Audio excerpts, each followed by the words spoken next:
का एक गुंडा जो कि जबरन पैसा वसूली, लैंड ग्राफिंग उस प्रकार से वो कार्य करता था, उसको किसी ने मार दिया।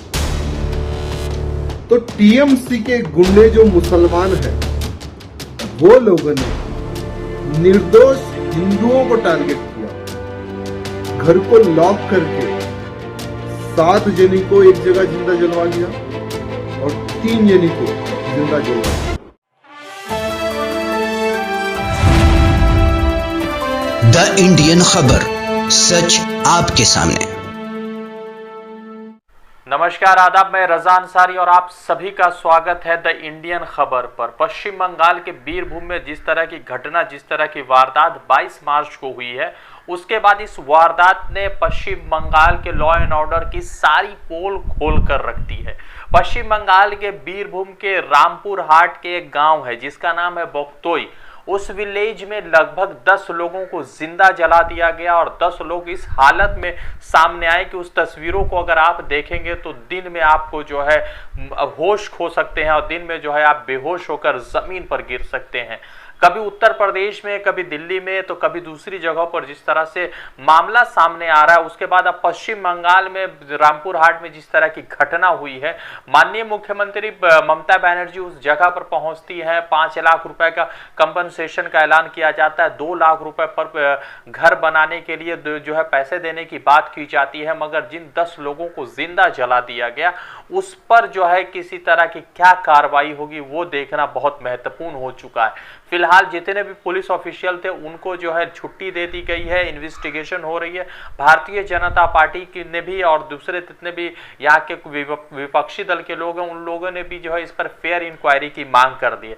इसी बीच जो है एक वीडियो सामने आया है, जो वीडियो जो है हैदराबाद के गोशा महल के एक विधायक है, नाम है टी राजा सिंह। उसने इसमें जो है इस पूरे घटनाक्रम में हिंदू मुस्लिम का एंगल दे दिया और कहते हैं 10 लोगों को जलाया गया है, वो सभी लोग हिंदू है। इस महाशय को पता नहीं है कि ये जितने भी 8 लोग या 10 लोग जो जिंदा जलाए गए, सभी लोग जो है मुस्लिम परिवार से ताल्लुक रखते थे और उसके पीछे कई सारे कारण है कि ये क्यों घटनाएं हुई है और किस तरह से कौन लोग इसमें शामिल है। 21 मार्च को भद्दू शेख नामी एक जो है तृणमूल कांग्रेस के लोकल लीडर का मर्डर होता है। उसके बाद ये खबर फैलती है और उसके बाद 10 लोग घर में मौजूद होते हैं, 10 लोगों को जिंदा जला दिया जाता है, 10 लोगों को जिंदा जला दिया जाता है और बॉडी इस हालत में बाहर निकलती है जैसे किसी कह सकते हैं कि जले हुए पकौड़े की तरह जो है जितने भी शरीर के औषधि बचे हुए थे, शरीर के हिस्से बचे हुए थे, वो बाहर निकलते हैं। फिलहाल जो है टी राजा सिंह ने जिस तरह का वीडियो बनाया और उस वीडियो में जिस तरह से इसने पूरे एंगल को हिंदू मुसलमान दे दिया है, ये बड़ा अफसोसनाक है कि भारतीय जनता पार्टी जब सबका साथ, सबका विकास और सबके विश्वास की बात करती है तो वहां पर हर बार जो है हिंदू मुस्लिम एंगल आ जाता है। किसने इस व्यक्ति को एमएलए बनाया और कौन लोग इन्हें वोट देकर जिता रहे, ये भी समझना बहुत महत्वपूर्ण हो चुका है और समझ से ज्यादा जरूरी ये हो चुका है कि ये लोग कैसे आखिर जो है विधानसभा पहुंच जाते हैं। आपको एक वीडियो दिखाते हैं टी राजा सिंह का कि उसने किस तरह से कहा है, अमित शाह से फरियाद लगाई है कि पश्चिम बंगाल में 10 लोगों को जला दिया गया, 10 हिंदुओं को जला दिया गया और 10 हिंदुओं को जो जलाया गया तो पश्चिम बंगाल के तमाम हिंदुओं को जो है संरक्षण के लिए जो अब लाइसेंसी बंदूक दिया जाना बहुत अनिवार्य हो चुका है। ये टी राजा सिंह कह रहे हैं। इस वीडियो को आप देखिए, फिर आपसे जो है इस पर जो है तफसील से बातचीत करेंगे। हम पूरा हट में 10 लोगों को जिंदा जला दिया गया। एक माफिया टीएमसी का एक गुंडा जो कि जबरन पैसा वसूली, लैंड ग्राफिंग उस प्रकार से वो कार्य करता था, उसको किसी ने मार दिया। तो टीएमसी के गुंडे जो मुसलमान हैं, वो लोगों ने निर्दोष हिंदुओं को टारगेट किया, घर को लॉक करके 7 जनी को एक जगह जिंदा जलवा दिया और 3 जनी को जिंदा जलवा दिया। बंगाल में आज हिंदुओं की यह परिस्थिति है।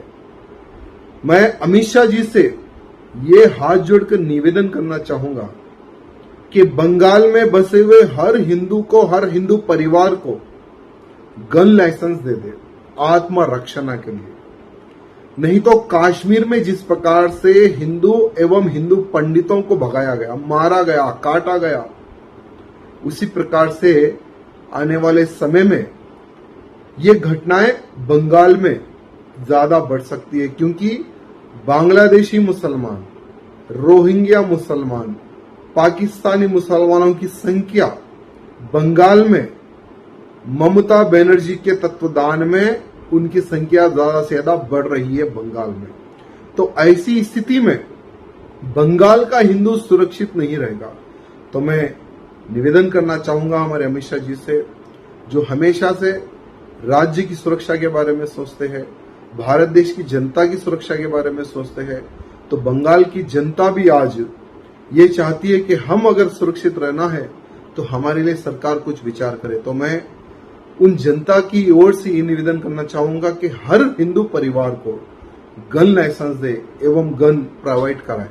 कम से कम जो टीएमसी के गुंडे हो या कोई मुसलमान जो आतंकवादी सोच रखने वाले हो, अगर बंगाल के हिंदुओं पर अगर हमला करते हैं तो कम से कम वो अपने परिवार की रक्षा के लिए अपनी आत्मरक्षा। आपने देखा कि इस वीडियो में टी राजा सिंह कह रहे हैं कि हिंदुओं को 10 हिंदुओं को जलाया गया और इस पर जो है कार्रवाई होनी चाहिए। एकदम मुकम्मल तौर से खुले तौर पर यह मानना पड़ेगा कि कहीं ना कहीं जो है बीरभूम के रामपुर हाट के बख्तोई विलेज में प्रशासन किसी तरह से फेलियर रही और प्रशासन के लापरवाही की वजह से इतनी बड़ी घटना घटी है। मगर अफसोस की बात यह भी है कि भारतीय जनता पार्टी जो है जितने भी मृतक फैमिली है या जितने भी लोग मरे हैं उनके परिवारों को इंसाफ ना दिलाकर बल्कि हिंदू मुसलमान एंगल लगा रही है। और यहाँ पर जो है अमित शाह से ये कहा जा रहा है कि आप जो है इन लोगों को संरक्षण के लिए जो है रिवॉल्वर बंदूक दिया जाए।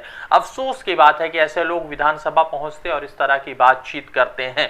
वैसे जो है इस पूरे मामला में जो है सीबीआई इंक्वायरी की बात चल रही है। और दूसरी तरफ एक और आपको आंकड़ा बता दें कि पश्चिम बंगाल में एक और भी डेटा सामने आया कि पिछले एक हफ्ते में 26 लोगों के मर्डर होने की घटना सामने आई है। उससे पहले अनीस खान का मर्डर का केस के ऊपर जो है पूरे पश्चिम बंगाल में एक अलग तरह से प्रदर्शन चल रहा था। तो जिस तरह से बीरभूम में हुआ है उसके खिलाफ किस तरह का प्रदर्शन होगा और सरकार की तरफ से क्या ठोस कार्रवाई की जाएगी।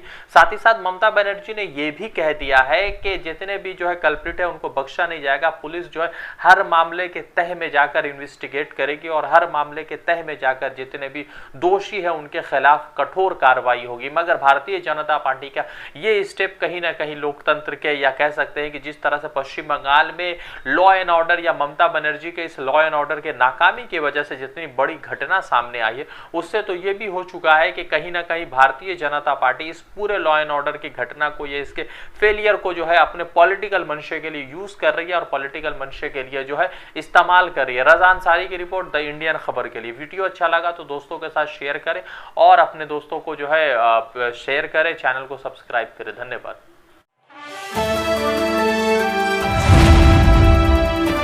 द इंडियन खबर, सच आपके सामने।